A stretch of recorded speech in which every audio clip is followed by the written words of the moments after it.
Cricket से जुड़ी तमाम खबरें, वर्ल्ड रिकॉर्ड, आईसीसी रैंकिंग और आने वाली सीरीज के शेड्यूल से बाखबर रहने के लिए सब्सक्राइब करें बी ऑफिशियल चैनल को और दबाएं बेल के बटन को ताकि आप हमारी लेटेस्ट वीडियो सबसे पहले देख सकें।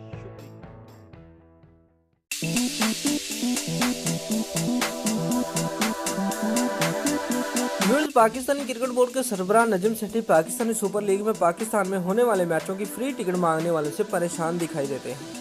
Pakistani super league 2 playoff match Lahore में जबकि फाइनल कराची में खेला जाएगा, जिनकी टिकटों का हुसूल इस वक्त पूरे मुल्क में जेर बहस है। तीनों मैचों की टिकट की कम से कम कीमत 1000 और ज़्यादा से ज़्यादा 12000 रखी गई है।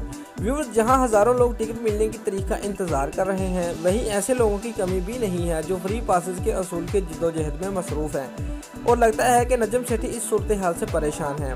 व्यूअर्स, नजम सेठी ने अपने एक ट्वीट में फ्री टिकट मांगने वालों से टिकट खरीदकर मैच देखने की दरख्वास्त की है।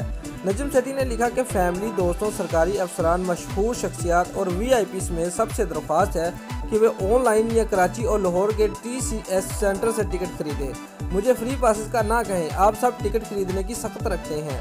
व्यूअर्स, नजम सेठी ने यह भी ऐलान किया है कि अगर PCB का कोई भी ओहदेदार किसी को फ्री टिकट देगा तो उसे ओहदे से फारिग कर दिया जाएगा।